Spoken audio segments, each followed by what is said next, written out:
Возможно ли возвращение Пугачевой в Россию и на каких условиях, какими правилами это должно регулироваться? Мне кажется, что она может, потому что она на самом деле так особенно ничего не наговорила и нигде не выступала. Только как она Галкина бросит? Галкина-то впускать нельзя, и он вряд ли сюда приедет. Он тут наговорил на несколько сроков себе. Аллу Борисовна, по-моему, жертва собственного, гонора. Вот они все, это поколение такое 90-х, они все решили, что они великие, что они вершина айсберга. А айсберг и его вершина держатся на основании. Основание тает, и айсберг тонет.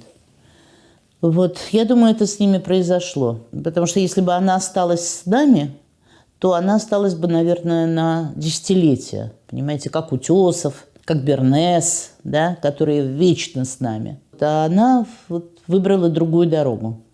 Но это ее право, но и наше право ее не впускать обратно в свою жизнь. Любопытную информацию публикует news.ru. Жертва собственного гонора, это Дропека, высказывается. В Госдуме отказали Пугачевой в праве на возвращение в Россию. Не знаю, а что, уже она все деньги отмыла, что ли? Для меня она просто отмывальщица денег, я уж много делал разборов.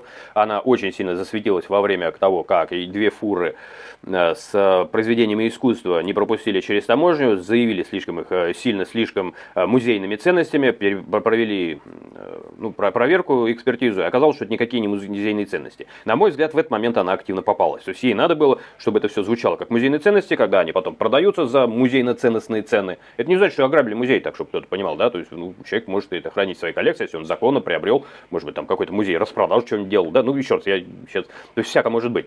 Но не пролезло, а проверили, так это не музейные ценности. Так это как раз наталкивает меня на размышление, что Пугачева абсолютно в деле по поводу отмывки средств и продажа псевдо-музейных ценностей, которые ты продал за $1 миллион. $1 миллион у тебя бумажкой помечено, что это честные деньги. А то, что ты продал, ты сам же можешь уже в туалете использовать. Оно нафиг не надо никому, потому что оно левой ногой нарисовано. Главное, чтобы было отмечено как настоящее произведение искусства. Вот в чем суть. Тогда его можно продавать дорого. А потом можешь выбросить, сжечь, потому что дерьмо никому не надо. Как раз для меня было знаково, но и даже это не финал, да, я должен объяснить, потому что иначе я оскорбляю Пугачеву, что ли, нет. Еще большой вопрос по Пугачевой, то, что ее внук, он имеет фамилию человека, который находится в розыске, в Чечне вообще живут такими, да, кланами, поэтому эта фамилия это не просто так, там каких только подозрений нет, но Пугачева об этом не высказывается, а этот внук занимался картинами. Занимался в Лондоне, в Европе этим вопросом, а после того, как была убита чеченка Айшат Баймурадова, вот эта фамилия прозвучала как в международном розыске, он вдруг свернул все свои галереи, продажи картин и уехал в Чечню.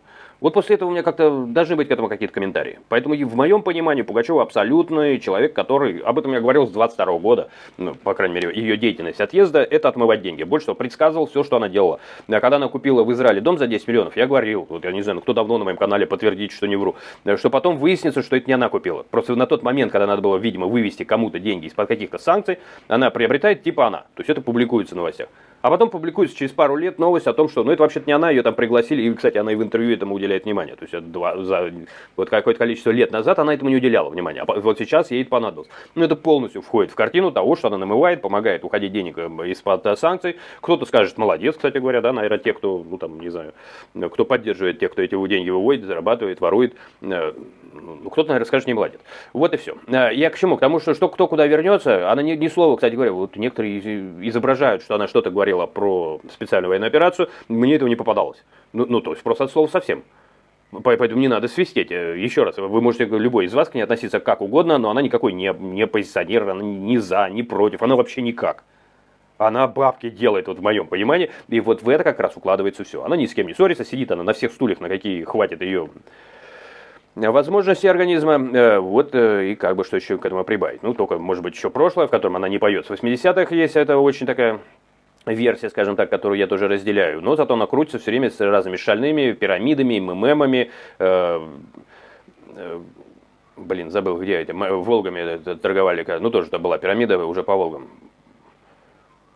Вылетело, господи. С властелиной то, что там миллион туда, миллион сюда, также в новостях попадается. Короче говоря, рядом с монетизацией всего, чего можем монетизировать, она всегда появлялась. Мне кажется, что это и есть за деньги, да, и это ее образ окончательный, в моем понимании. И поэтому куда возвращаться? Она не то, что она в России находится. Ее один раз там случайно просто увидели. Пришлось объяснять, что приехала записывать песню. А следующую песню она записывает уже не приезжая. Ну, просто откровенно, лишь бы что-то ляпнуть. На самом деле она в России находится. А просто когда надо, она там, когда не надо, она может фотографироваться. Ну или как консервы называют, потому что она нафотографировалась где-то там в Лимассоле, и потом будет вам выкладывать это годами. А сама сидит сейчас в своем, может быть, замке, я понять не имею. Сколько у нее там, может быть, в бункере в каком-нибудь сидит, может быть, даже у кого-нибудь на коленочках. В интервью news.ru первый зампред комитета Госдумы по культуре Елена Дропека заявила, что певица сделала свой выбор, ну, деньги, да, я так понимаю, да, а россияне, ну и она отмывает тем, кто их тащит, разворовывает у пенсионеров, их надо как-то вкладывать и легализовать через скрипту. Можно кинуть за рубеж, да, но тогда к тебе из Индонезии приедет прекрасная банда с паяльником. Они очень умеют каким-то образом через зад вынимать ваши коды и шифры. А цифровые кошельки, они привязаны только к кодам. Ты потом не докажешь, что у тебя увели. Поэтому надо легализовать. А легализовать как? Ну, только что объяснил как.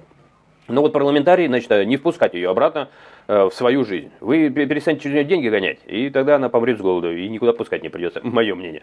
Парламентарий также объяснила, в чем трагедия Пугачевой. С ума сойти. Ну давайте, цитата. Алла Борисовна, по-моему, она говорит, жертва собственного гонора. Так, они все поколения 90-х решили, что они великие, вершина айсберга. А вы поколение каких, извиняюсь? 1890-х, что ли?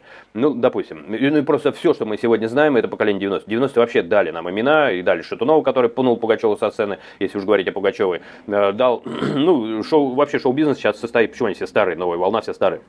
Они появились в 90-х, да, это был глоток свободы, когда появлялись новые лица, новые имена, новые политические деятели. Ну, много что менялось, а потом как-то вот ГКЧП победила, хотя сказали, что проиграла. Да нифига. Да, вернули то, что было, советский подход, институт назначенчества, все вот как в моих глазах, все по-старому. Решили, что они великие, ну, великие у нас есть, да, ну, да, причем, ну, Пугачева, да, но она лишь одна капля в море вот этих великих. Вершина айсберга, но вершина-то держится на его основании, так. Да, про основание я только что рассказал, как я его вижу, а как она видит. Если основание тает, то и айсберг утонет, перевернется, я бы сказал. Сказала Дропека. Больше образности, товарищ из мира культуры, больше образности, больше каких-то примеров философских. Хотелось бы посоветовать. Впрочем, друзья мои, пишите свое мнение, еще раз, я свое высказал, мне как бы чего его стесняться, оно тем более подтверждено теми или иными рассмотрениями, изысканиями в тех или иных странах, подозрительных делах, криминальных делах, где Пугачева неизменно так или иначе допроявляется. А что касается, по крайней мере, еще раз денег. Самое смешное о Пугачевой, наверное, от себя бы добавил, только разве что, это когда она дала интервью 4 часа ни о чем, про то, как она бабища, и поэтому Челобанов существует. Я просто, блин, это человек, один из наиболее узнаваемых, несет вот такое, про Челобанова я бабища. Ну просто, это уровень тоже. Они даже говорят текстом, что Соловьев, что все Пугачева. У них у всех тема только ниже пояса. Вот, ну, понятно, ну, низменные, да, вещи, чтобы привлечь. Я всегда, ну, как-то, не знаю, была когда-то у меня присказка, хочешь выяснить, что перед тобой мент, да, у него есть привычка любую тему, как бы, если ее надо разбавить, то переход на вот какие-то низменные желания, потому что это отвлекает, и, ну, то есть, таким образом он пытается перетянуть внимание, либо отвлечь внимание, и это любимый инструмент. Вот. Почему он звучит у Пугачевой отдельный разговор, но вот она 4 часа она болтала, непонятно о чем, хотя, как бы, вопросов задать ей можно было бы достаточно много по поводу тех или иных действий и тех или иных денег.